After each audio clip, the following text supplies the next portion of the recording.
Honestly, if you were Ann Coulter's attorney at a sanity hearing, where could you possibly start? Our number 2 story on the countdown, eclipsing even Bill O'Reilly and Malmedy, the Connecticut Screech has continued her assault on 9/11 widows after calling them witches who acted as if the terrorist attacks happened only to them. She's now told Reuters News that they are, quote, professional victims, all as part of the promotion of a book in which she claims liberals are, quote, godless. This part is the part I really need to talk to you about. These broads are millionaires, lionized on TV and in articles about them, reveling in their status as celebrities and stalked by grieferazzis. I've never seen people enjoying their husband's death so much.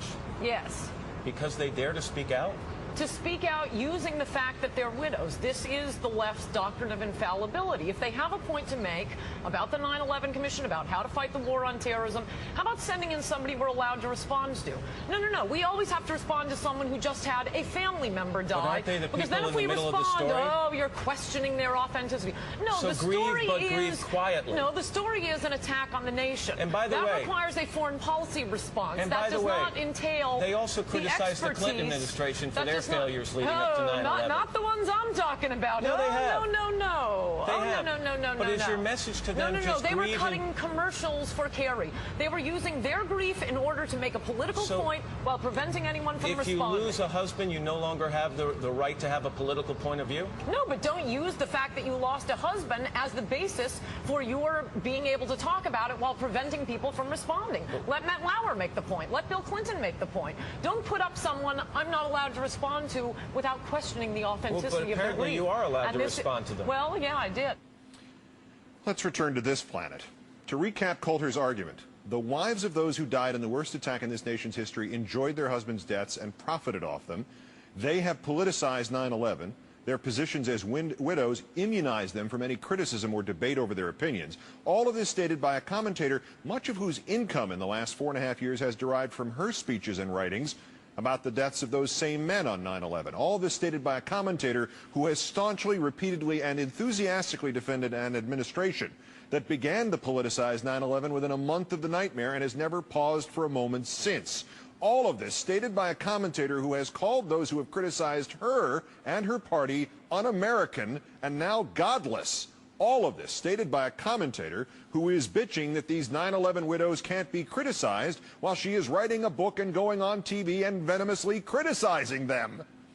If people are going to use a personal tragedy in their lives to inject themselves into a national debate, I'm sorry, you can't just say, oh, we're off limits. Oh, now we're going to invoke the fact that our husbands died and you can't criticize us.